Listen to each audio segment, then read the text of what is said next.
Hey, Red Letter Disciples, welcome back to the Red Letter Disciple podcast. It's Zach Zender, and Chris Johnson, pastor friend of mine and co-host, is going to be joining me in a couple of minutes.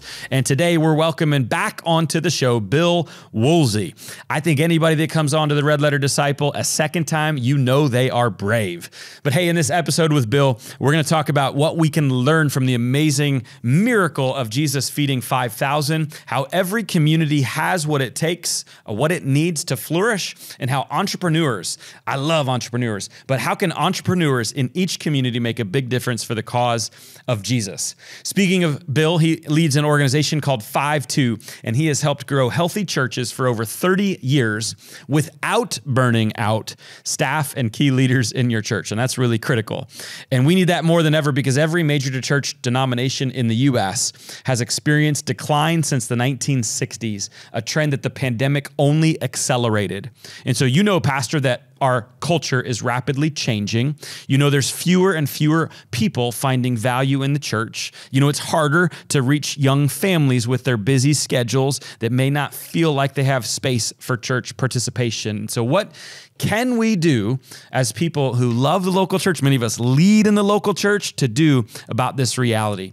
5-2 spent the last 4 years identifying 4 key cultural trends that thriving churches are addressing. And they've helped churches actually address these trends and thrive even in our rapidly changing culture. And so today you're going to hear from Bill Woolsey, but I'm also going to have Bill Woolsey on a free webinar on June 20th that's for pastors and church leaders to help you discover what those 4 cultural trends are and hear how real ministry leaders successfully are navigating those trends.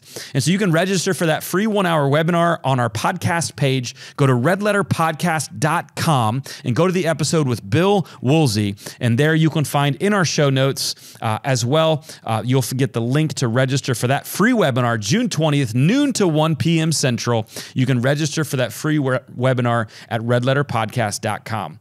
All right, before we get to Bill, hey, it's the last episode of season 6. And so if you have not yet, would you hit subscribe or follow so you know when the next episode, I'll tell you more about that at the very end today. Subscribe or follow so that'll automatically come onto your feed when we're back with season 7. And also, if you haven't taken the minute or two to put 5 stars, if you believe it's worth 5 stars, would you do that and write a little review for us? Maybe let us know what your favorite episode is or how this podcast has been helpful for you. But with all of that being said, let's get to today's episode with Bill Woolsey. Let's do this. All right, on the show today, we've got Bill Woolsey. Bill Woolsey is the founder and leader of an organization called 5-2. He led multiple congregations in ministry as a pastor for a lot of his career, but in 2009, God was stirring in him to lead this new ministry, 5-2, a network that helps men and women grow their God-given dreams into ministries and businesses that last. And so I love that about Bill. I love his heart for helping people, really unleashing potential and helping people step into their dreams. That's so much of this dream of this podcast, for you disciples, step into your dream. So Bill Woolsey, welcome back to the Red Letter Disciple podcast. Guys, thank you. Thank you very, very much for having me back. You know, I thought maybe you unfriended me and everything after the first one. So I'm really, really glad it stuck. No, you are actually only the second 2-time guest to be on with us. And most of them, I think after the first time, block our emails and phone calls. But you didn't. And it's just Bill and Flame. It's Flame. That's it. Wow. Bill and Flame, or Flame to Bill or something. Yeah, the only 2-time guest. But all right, man, let's go back to your origin story. I don't think we actually went into it of your ministry 5-2 last time. The ministry name obviously is 5-2, and it started from a story in Mark 6, which we probably, some of us maybe know well, which is the feeding of the 5,000. But I want to know, what stuck out from this story so much that you would name your ministry after it? What stuck out the most there is the fact that the disciples fed the crowd with food from the crowd, not from the disciples. And everybody we work with, human nature, when faced with doing something new, especially if it's going to take significant resources or whatever it may be, they always worry about 2 things. Where's the money going to come from? Where are the people going to come from? We hear that every time. And we all kind of have this scarcity mindset.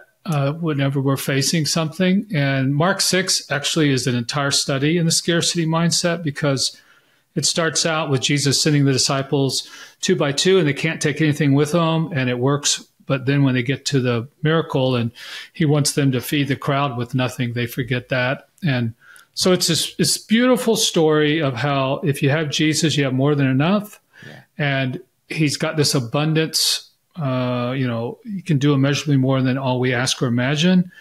And we took that because when we first started, it was for church planters, and they all have that. Where's the money going to come from? Where are the people going to come from? So cool story. And like, I can see like how like that would be good in like a training sermon or something like that if you're looking at church planters, but not everybody reads a parable of Jesus and like forms an entire ministry out of it. So I'm thinking like, yes, I love all of that, but like you took it and are running with it even more. And so what was the next step then of like, this is more than a story and a really practical thing with a great lesson.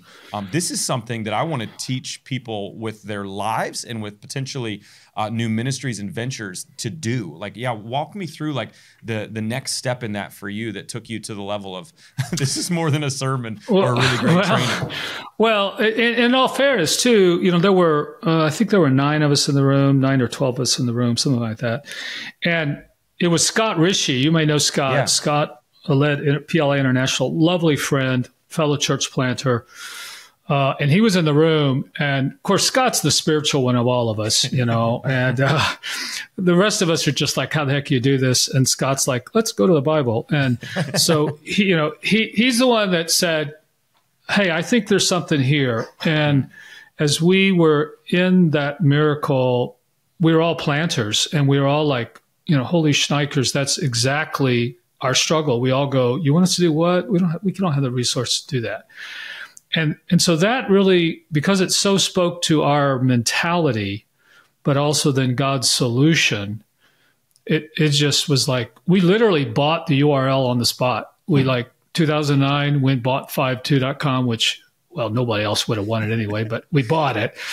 And, we were off to the races. So I think it's because of that truth. And when you're starting new things, that's such the fear that overwhelms you that it just said, this could probably be a swing thought that if people would adapt, it would really change their whole approach. And so is it at its core, is it helping people, which is specifically in your cases, in the early days, at least church planters. Early days, yeah. Now it's more than just planting churches. Lots, right. Is it helping people switch from primarily a scarcity to an abundance mindset? And let's land there for a little while and talk about what you see in the life of everyday disciples. Are a lot of people still operating with a scarcity mindset? Why is that? How can they get out of that? Yeah, yes. I think that's our brokenness, right? We kind of live within ourselves. We live, at the end of the day, we don't exist outside of our physical bodies. And so we're constrained by our physicality, but so that's just a normal thing. And then when you throw new risk into it, the propensity for us to be afraid of things that are outside of us, we see it all the time. We still see it. We can step in front of a group of people, whether we're working with the church full on or working with individuals. And when we say that, everybody nods their heads. And so I think as far as moving past that, right, it's a maturity issue. It's a trial issue where you can actually go back and say, you know what, I've done this and I did fail, but hey, I'm still here and God's still providing. So it's definitely the abundance mindset we want people, without going like full on name it, claim it, or something like that. Sure. But understanding that he can provide, will provide, and frankly, when it's in line with his will, wants to provide. And what's usually lacking, which is what we tell people, the second part of the Mark 6, where he tells them, first of all, you give them something to eat. And the second part, he says, go and see. Oftentimes, Jesus doesn't do the miracle until his people are obedient and do what he asks them to do. And it's the scarcity mindset that keeps us from doing what he asks us to do. So. So if we want to get into an abundance mindset, is the next step then to actually do something that would require us to see God and his miraculous provision show up? So, and allow me to jump in here real quick. So about 11 months ago, I felt the call to plant a church in a school right there in Sanford, Florida, right? Okay. And we did it because most of the kids that were going to our private school did not have a relationship. And Paul Hoyer, one of our mentors, said we should do it. Paul's a great guy. He's a great guy. Anyway, he and so he's deceased. But he's deceased now, but he was right. a tremendous mentor, great friend. His sons are great guys too. So they're okay. But for Joel, Joel's listening. Yeah, Joel, we're not sure. But, no.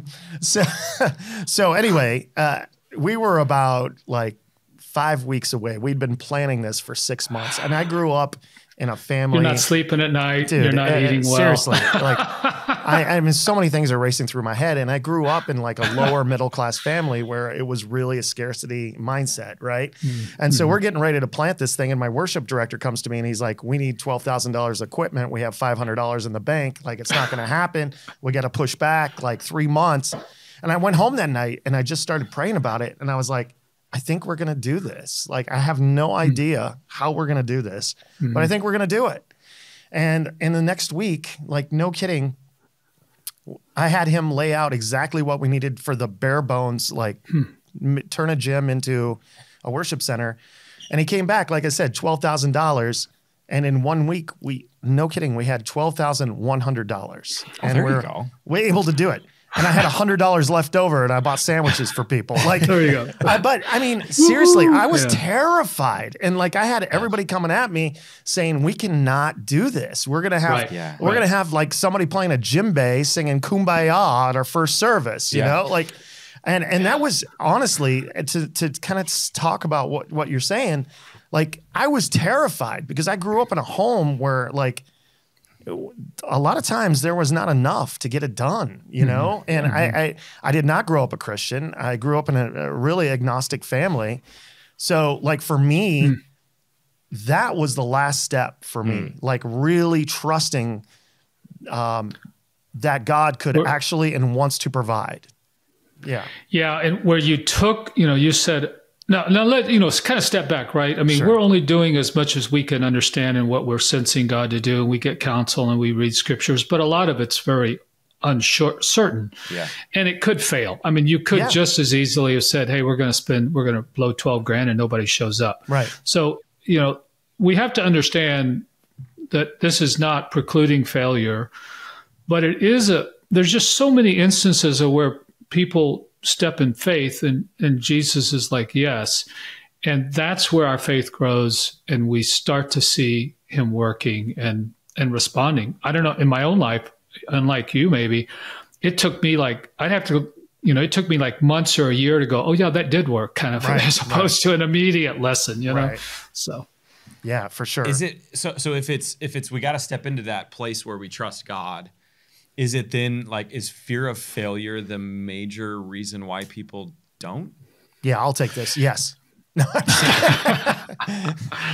It's fear is so huge. It's fear of failure, but I would also say it's fear of losing personal well-being. So like, if this thing fails, I'm out of a job, and my family's going to lose it. So it's like losing personal security is part of it. But then there's this fear of failing reputation. I remember I was afraid my wife, my kids would think, I'm a failure. It's, and then my friends are the next level out. And so I remember when we were about to launch, and it was the same thing. It was like, the money's, if this thing doesn't work, the money's gone, and, we're out. Selling something on the street. Exactly. And I remember one of our leaders, because I had asked everybody to step up, and one of the leaders sat down with me and he goes, "Bill," and you've heard the story, the chicken, chicken or the pig. And he said, "I'm the chicken and here's some eggs, but you're the pig and you're going to have to give up bacon. And so if this thing fails, you're the one who's going to hurt the most. You're the one, your family. I'm not going to hurt as much because I've got an oil job and we're good to go, you know? So yeah, I really think there's that's what stops people.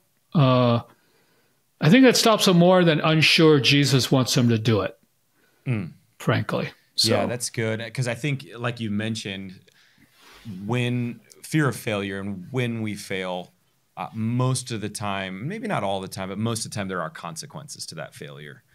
Even if in the end it works out and you learn something different, like there's still an immediate like consequence. Well, it still stinks. Yeah. Like who wants to fail? And you meet these church planners and they're all pretty driven people. Like nobody starts a church that is lackadaisical. The whole thing takes like somebody, as Paul used to describe, he used to say, I got a bunch of cowboys like going out into the Wild West and now I'm trying to train them and help them. Yeah. But that's essentially what a church planner is. You're saying, okay, here you go.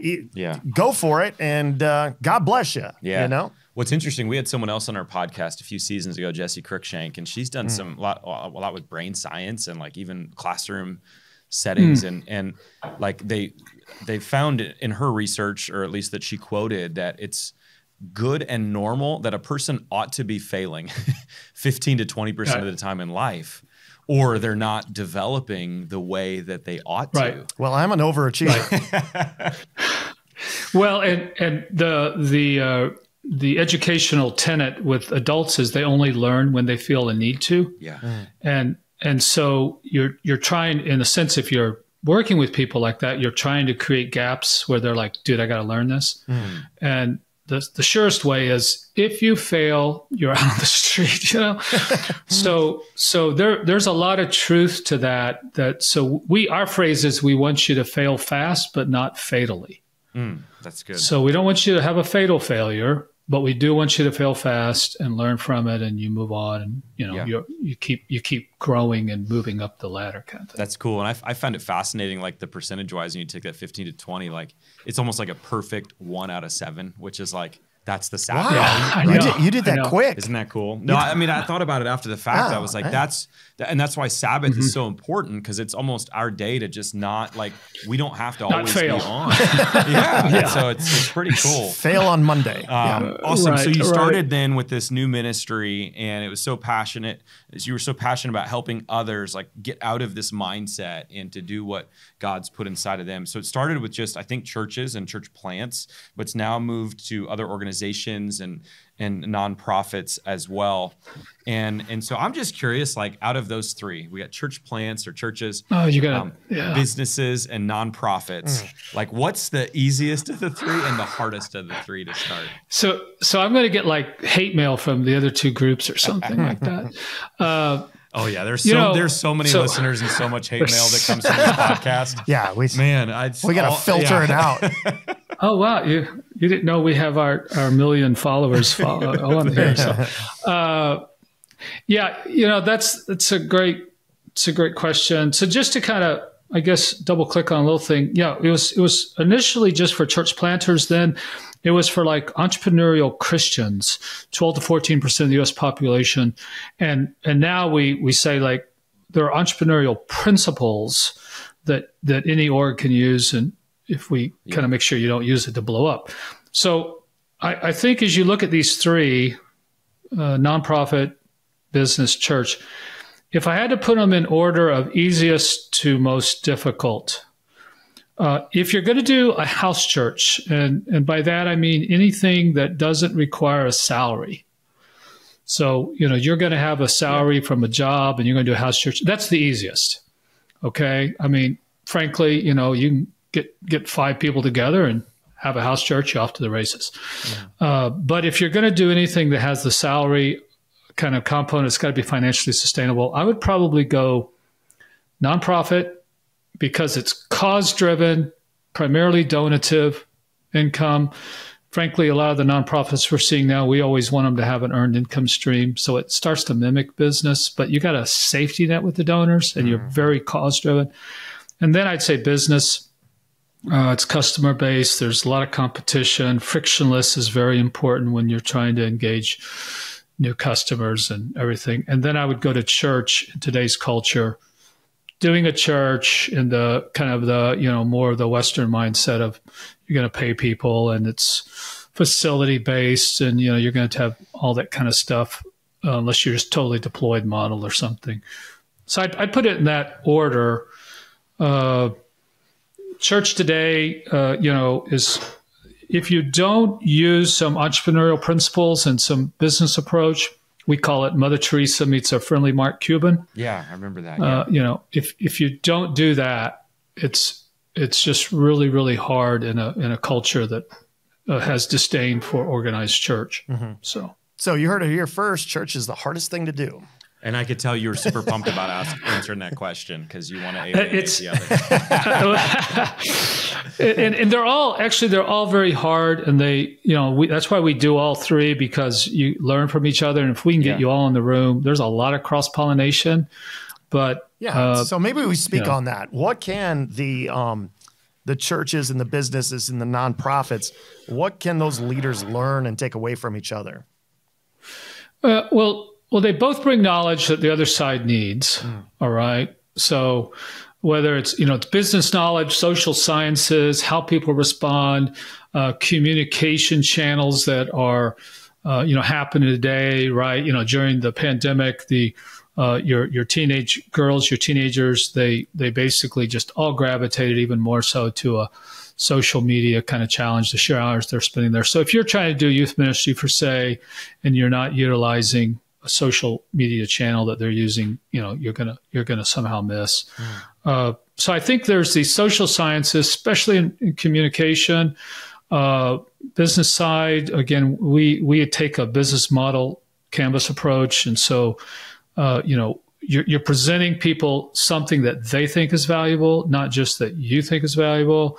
We all know Jesus is valuable. We want them to think Jesus is valuable, but that's not usually their starting point. So those are the business side of things that if I would just better understand how God designed people to work, that's one side. But then on the other side, there's the soul care, or what we call the soul speak. Like, how do you speak to a soul? How do you make sure you're communicating with somebody's soul, caring for their soul?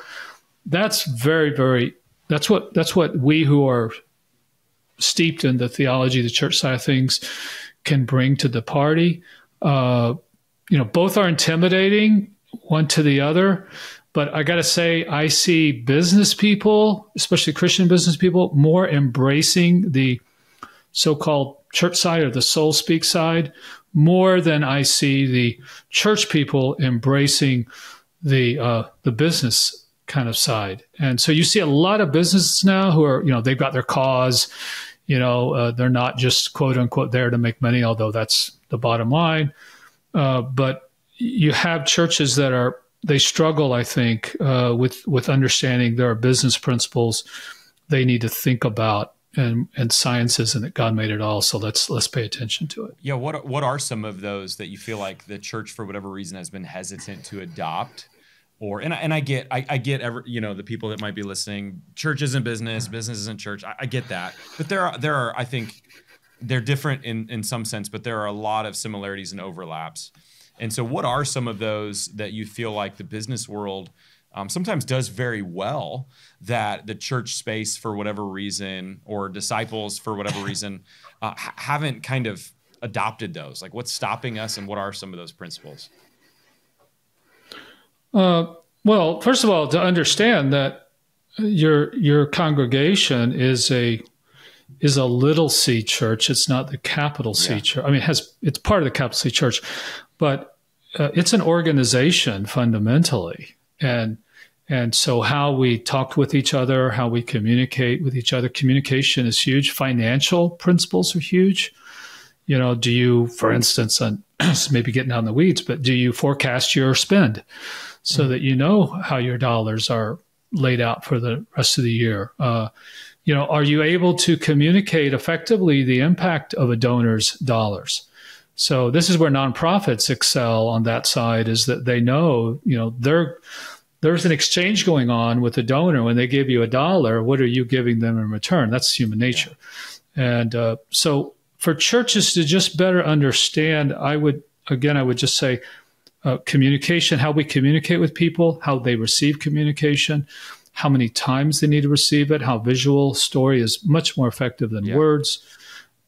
communication is huge. We do a lot of work in the communication realm because that's so fundamental to how we gather people, bring people into the cause of Christ, and then move them forward. So I would say that, and finances would probably be my biggest. Leadership, collaborative leadership is another one of how you're doing that. So yeah, anyway. So it's good. So we can learn how different, more effective ways to communicate. Sometimes learn better ways to financially get ahead and stay ahead. And develop leaders. I think that's really great. And I've noticed, running a church in my past and now running a business now, it is very different. And yet there are a lot of similarities, especially when you're running a Christian business that we're trying to run. It's like, I think what I've, heard and seen on the church side a lot is, you operate with this love and this grace, which is really wonderful, and you should do that in business too. But sometimes, how do you know, like, how do you cross the line? And sometimes in church or business, to know, like, there's still jobs at each place, and jobs to perform, and how much love and grace do I need to give, or accountability, and so it's very difficult. And I think sometimes that knowing that line is hard. Well, I would say, like, it's always uncomfortable when you're a leader at church and somebody's really underperforming, right? And you're like, the lines between ministry and jobs get blurred, right? Like, you're like, oh man. I mean, one of the roughest things to do is fire somebody from a church, right? Like, that's tough. I mean, I worked at T-Mobile. They had no problem letting people go. Yeah. And the line between pastor and boss, right? Well, you're my pastor and boss, and and when you fire them, you're no longer their pastor because they find a new church. Right. Yeah. And sometimes even that depending on how you do ministry, that had a friend too. It's right. Like, oh man, there's so much happening here. I remember Paul Hoyer telling us one time that his seminary professor told them that you cannot have any friends in your church. And I thought that was so bizarre. I remember hearing that in my training, which was with not everyone that said that, but I remember a couple pastors. You can't be friends with your congregation. Yeah. I was like, dang. I mean, I'm friends with most of my congregation. Yeah, that's good. So I love starting things. And what did you say earlier about something about 12 to 14% of the U.S. population, right? That are entrepreneurs, or what? Yeah, and that's stayed pretty steady for quite some time. They're entrepreneurial in their wiring. We call it their Psalm 139 wiring. So it's really, when you look at them, they're like that apostolic evangelistic kind of mentality. And they tend to start stuff without understanding how they did it. They're just so wired to do it. They can't help. But then if you said, could you tell me how you did it? They're like, I don't know, Yeah. And that's what we kind of differentiate between entrepreneurial people and entrepreneurial principles. So we can teach entrepreneurial principles, and depending upon the team you have, we can make sure we can mitigate against not having maybe a true entrepreneur on the team. But when you get that entrepreneurial person, that's where, quote unquote, the magic kind of starts to happen. They just know how to generate growth. And that's why they're so critical in today's church, to get them back in the game, because they start Bible studies or book clubs or swim clubs, or, they just start stuff, or businesses. And wow, if we could get them helping lead, now we can reach new people, because new people are attracted to new things. Yeah. So how do we better equip, like, spiritual entrepreneurs, or even just entrepreneurs in general? So you said, you just, like, how do we equip them? Yeah. And just support them. Like, I feel like sometimes there are many entrepreneurs that can be or are sitting in our seats, and when we're in particular pastors, and I don't think we always know what to do with those folks. And I think some people feel like they're just not equipped to do it. You know what I mean? Like, but you see something in them. Right. So typically churches were like, if they're open to new ideas, because that's a whole nother issue. They may not like, hey, we've got our direction, we've got what we want, and we don't need anything new that isn't within these boundaries. right? Because new stuff can create a lot of chaos in the system. So on one hand, it's kind of like, how open am I as a pastor to new things, new expressions? Secondly, if somebody has that new expression, have they ever done anything before like this? So do they have some experience? Have they had demonstrated success? If they have not, then how do we walk alongside of them? How can we support them with knowledge and materials and best practices that keep them in the game? Because they tend, if they fail too much early on or they haven't been exposed to that, they get out of the game and you lose them. So it's kind of like you need some kind of a on-ramp and a learning process that puts some good entrepreneurial principles around them with some coaching. Coach is the huge thing for us. We know that works if you have one. But the other thing I would just say is that if you're a pastor out there listening, or you are a lay person listening, and you've got an idea, and whenever we would have people come to us and go, "Oh, I got this idea, Pastor. I think we, meaning the church, meaning you, Pastor, ought to do this." We always said, find two to three other people, and then we'll listen. Yeah, prove it a little bit. Yeah, because you get that kind of weeds out the 17 great ideas you'll hear every Sunday. It's like, hey, can you just email me? Because I won't remember all 17 of these awesome ideas. That is classic, though. Like, I mean, people will say, "I got this great idea," and they're essentially saying, "You should do it." Yeah, that's good. The church should do. Right. So, do you view the I'm just curious. Do you view the disciples as entrepreneurs? You mean going back into the New Testament? The original 12, the 11 plus then Matthias for 12. Like, they're going into new places, they're doing new things. Have you thought of them much as entrepreneurs, or what identity? Maybe what level would that fall on their identity for their career? Yeah, well, definitely they're apostles, right? And they're sent ones. That apostello. So they're sent ones.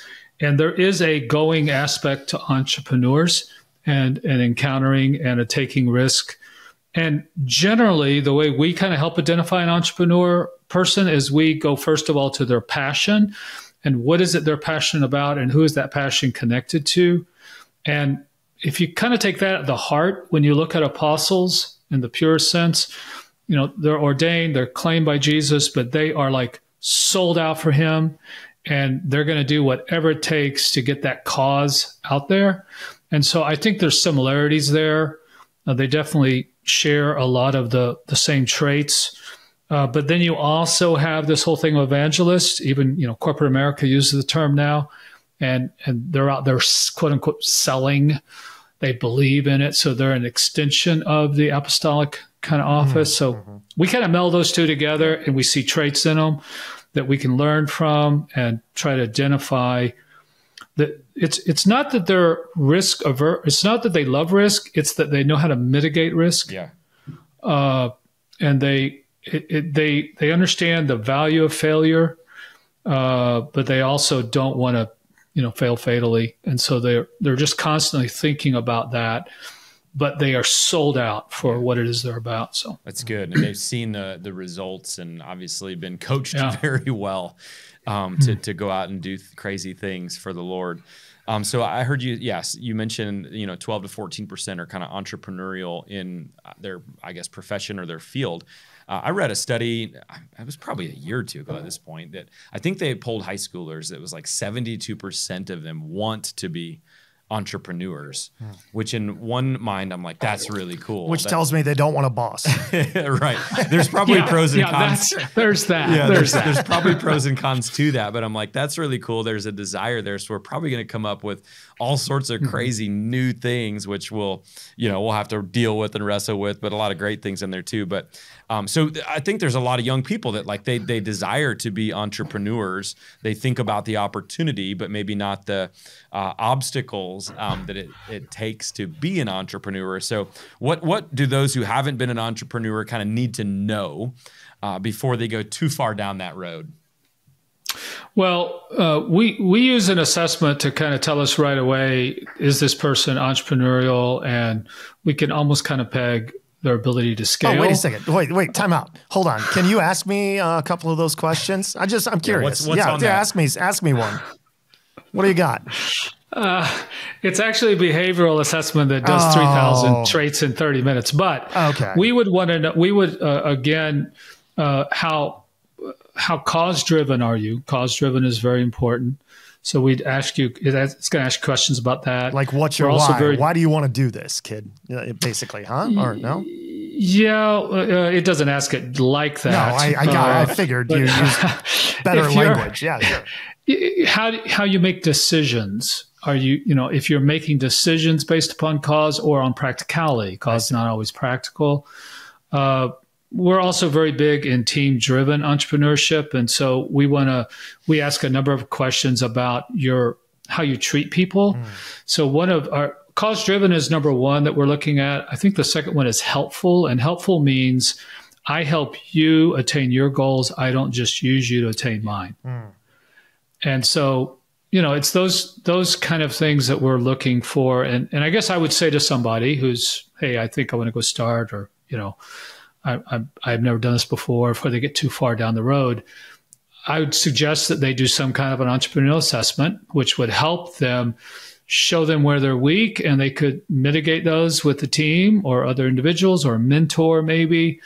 But then I would say if they're trying to move forward, start small. Yeah.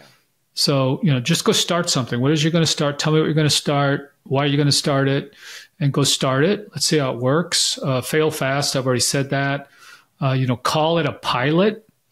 Call it a trial. That way you'll save face if it doesn't work. Gives yourself permission to risk. We also tell people early on, you can only spend $1 once. So before you spend the dollar, you go waste all this money. Think that through, especially if you're going to start a business or. That's a big one. And last but not least, we would say, who's your mentor? Who's your coach? And choose somebody that's been there, done that can help you avoid the landmines. So, I think that's so good because I think, there is a lot of that. I even get it a little bit from, some of my contacts that are my peers that there's a lot of that pie in the sky entrepreneur, like, oh, you just get to do what you want when you want. And it's it also means all the weights on your shoulders, which is a whole other issue. But it's also not true. There's so much that but also let me jump in here. You're one of the hardest working human beings I've ever met. The guy, I didn't know this was turning into my counseling, but I'm just saying, you constantly are working. Like if you're going to be an entrepreneur, you have to want it. You have to know why you want it. And you have to know that you're going to invest almost all your free time in making this thing go. Right. Yeah, and it may be unconventional, and there may be some flexibility to it, which is really great. But it's still work, and it's work. It's a lot of work. Has a lot of ups and downs. And so, how as an entrepreneur, Bill, I'm sure you've seen that even with not just ministry, but with your 5-2. Like there's months where it's like the Lord is with us, amen, praise the Lord, we're moving forward. And there's other months like I don't even know if we're going to 6 months from now we're going to be around. Right. And so, how do you deal with that as an entrepreneur? Those sort of ups and downs. And I know that a lot of that can be tied to finance but also team and, everything else. But so how do you deal with all the ups and downs that come with the uncertainty of being an entrepreneur? It really is a matter of your confidence in the calling. Okay. Your confidence in, this is where Jesus has you and what he wants you to do. And obviously that's inexact divine science. But it's through the counsel of others. It's through, this is what I'm thinking, and which results in perseverance. I mean, I can't tell you, I had a board member tell me in 2021 when, we were totally nonprofit, right? And so when we were serving churches, and when that all shut down, we were like, okay, now what?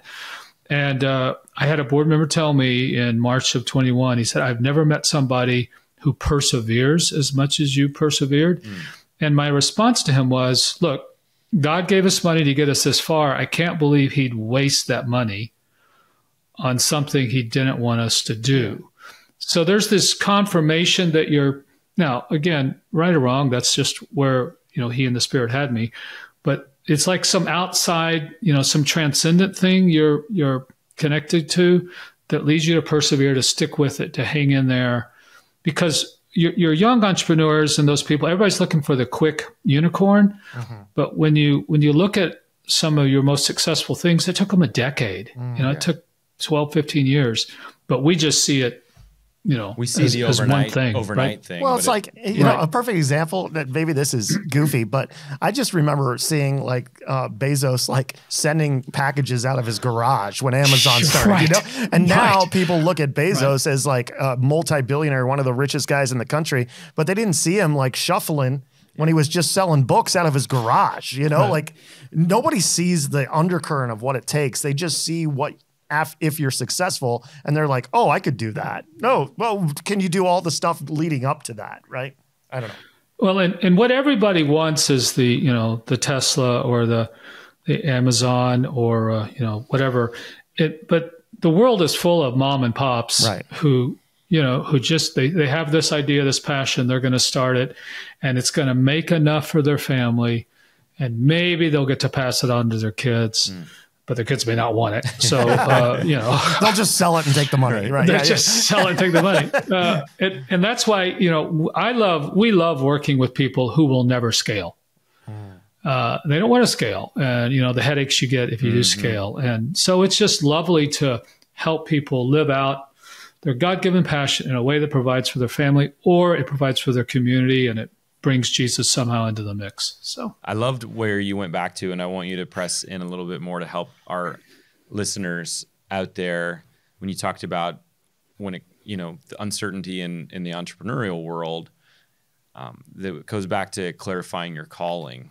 How does someone clarify how does someone know their calling, and then how does that get clarified? How have you seen that in your life, and what would you coach someone if they're like, I don't know what my calling is? Yeah, we use a process that was used on me in 1991. So it's 30 years old. So it's been time tested, is what you're saying. It's been time tested. And man, you're old, Bill. Anyway, go ahead. I'm so freaking old. But so it really has to do with it goes back to your values, your why, and Senec's kind of famous talk, but it really goes back to why you do what you do. Most of us don't understand why we do what we do. We're just out there doing it. We've never thought about what's driving us. And then we do a series of people that have impacted you, and what do you like about them that you aspire to, people that have impacted your heart that you have a broken heart for. So like my parents got divorced when I was 6. And so for me, anytime I'm in a room with a divorced family, or especially a mom and kids, it's like, I'm going to do anything I can to help you. Right. And so it's events, it's emotions, it's people. And then at the end of the day, it's especially the people is where your mission comes in, your calling comes in. So calling is this, how God's wired me, what he wants me to do with it. And when we can tie that together, that's where there's incredible fulfillment, incredible perseverance, just incredible joy that even in the midst of suffering, we see happen. So that's, I would say, there's lots of tools out there for that. We have a particular one that, we have a little sheet that people can do through. It's about an hour and a half exercise for people to do. Cool. I think that's so good to just keep pressing into and understanding that calling. And so, because that really does determine, a lot of things. Bill, I'm curious, you've been doing 5-2 prior to COVID for about a decade. And of course we went through COVID now a few years after. Are overall the landscape as you're looking out right now, do you think that there are more people, and let's go for beyond that to just businesses, organizations, churches, are they more hesitant now to start new things, or is it like there's a wave that happened and now there's more openness to it? I'm curious what you're seeing. Definitely more openness. In 20, nobody wants to start anything. They're trying to survive. I would say your core or your hardcore entrepreneurs who are always looking for an opportunity, they saw it and they, boom, boom, boom, boom, right? But generally speaking, now what we're finding is that, especially with churches, most churches have fewer people, fewer dollars, fewer volunteers, and they're like going, how do we change that? And to some degree, maybe it's how do we get back, but it's also like, okay, this is the new reality. Yeah. What do we need to do to move forward? And they also realize the amount of change we had. in those 2 years, and the wave is way over the church. And so we're seeing a lot more openness, even amongst congregations, of how to use entrepreneurship to create growth in their congregations. Good news. So that's good. Yeah, it's cool. It's really good. Yeah, as you look at the landscape too, Very of cool. just decreasing attendance and, declines in all the major graphs and charts. Like, we kind of have to do something new, or it's just going to keep going the way it's going, right? And so, I love that. So, Bill, shortly, you and I are going to be having a webinar together, which I'm excited about. That's going to be specifically designed to help church leaders, and especially helping them learn how to strategically grow.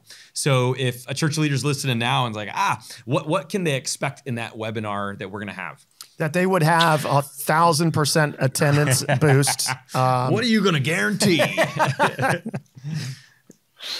Well, in that webinar, first of all, to just say, you're not in this alone. You're not on some little island. You're the only one going through it. I mean, we have almost nobody that we're seeing. I mean, there are some unicorns, but most churches are not past 60%, maybe 65% of where they were. So that's just the new normal. And it tends to lead to this sense of, despair, or they feel personally like they failed or whatever. And their pastors usually are not entrepreneurial.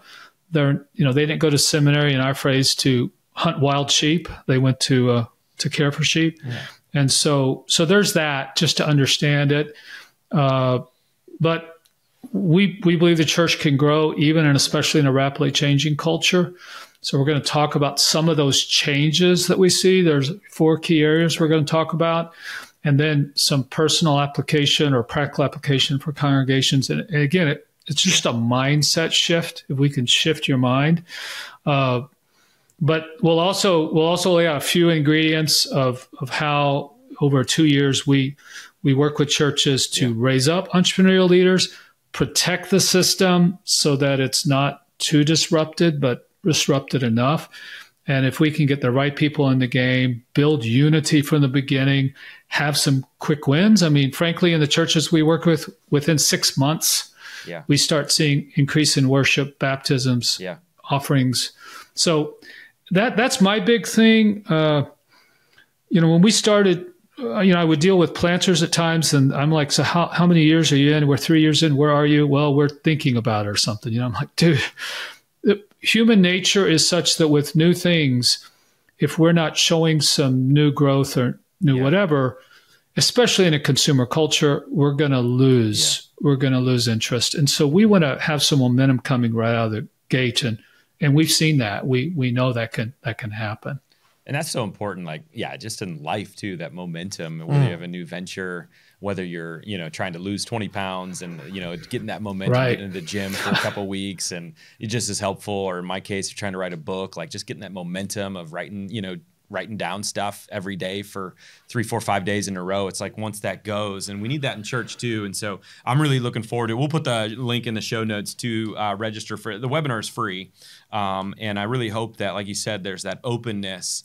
If you're having that openness and you're seeing things, then you want that transformative change or want to just think about things differently. That'd be a really, really effective hour for church leaders for you to take a listen to. So thanks for doing that, Bill. We ask all of our guests, and you've been on now twice, so this is the second time we've asked you this. We want you to challenge our listeners. We want all of our listeners to be greater disciples of Jesus. And so if you could issue one challenge that practically they could do this week, what challenge would you issue?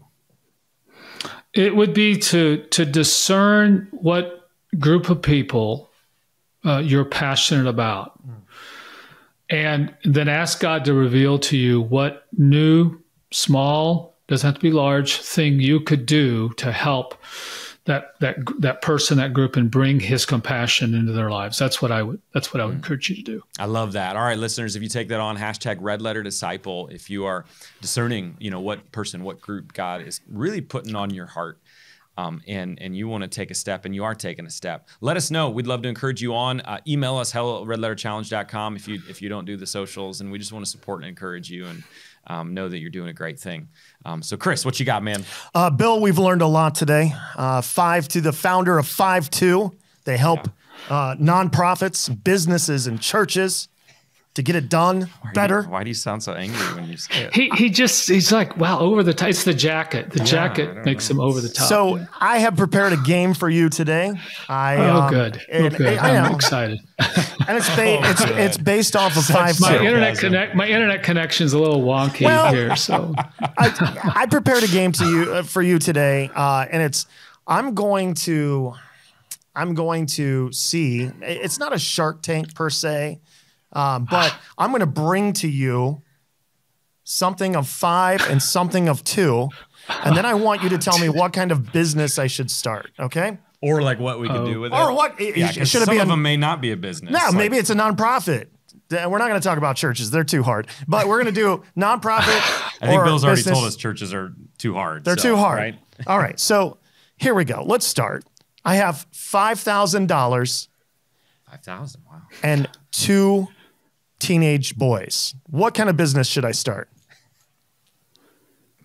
I'm listening to this, and I got 2 boys. I know this is based on Zach, but I'm not sure he's got 5,000. $5,000 and 2 teenage boys. Yeah, what do I do?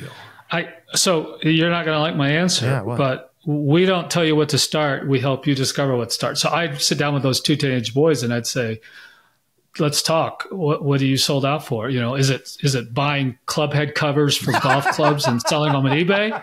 You know, is it or seriously? Yeah, so 5,000 is pretty good starting. But I'm capital. saying let's say you got 2 boys.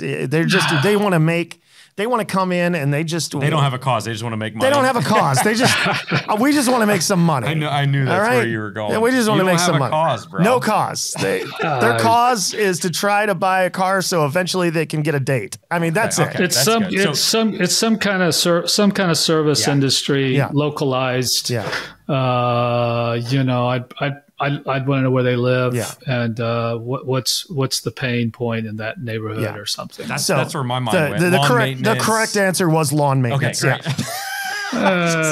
Just correct answer. I mean, the other one I had was 5 barns and 2 chickens, but I think that's impossible because you can't interview the chickens. So I don't know, man. Whatever. Okay. Yeah. That's it. Just one idea. That's all I had. Wow, I had one idea. That's disappointing. In you. So anyway, he disappointed me here tonight. He threw me off guard when he said we'd sit down with the people and talk. You know, like you can't. I know. It's like logic just makes no sense in questions like that. Yeah, I got you. All right, Bill, man. Most of my games don't require a fair amount of logic. Just to be honest. I'm sorry. Yeah. You've been a blessing, man. If people want to connect with you, where can they find you? 52.com, FIVETWO.com. Email bwoolsey@52.com. We'd love to hear from you. LinkedIn, you can find us. Instagram, all those places. But go to the website, 52.com. Love to hear from you. Awesome, bro. And we'll link up here shortly for the webinar. So church leaders, let's get registered for that. That'll be in the show notes as well as all those links Bill just gave us. Awesome. All right, Bill, blessings, my man. And who knows? You're maybe racing for the first 3-time guest. We'll see. Hey, wow. Look at that. Zach and Chris, thank you, man. Yeah, thank you, buddy. All right, man. Take care. Bye-bye.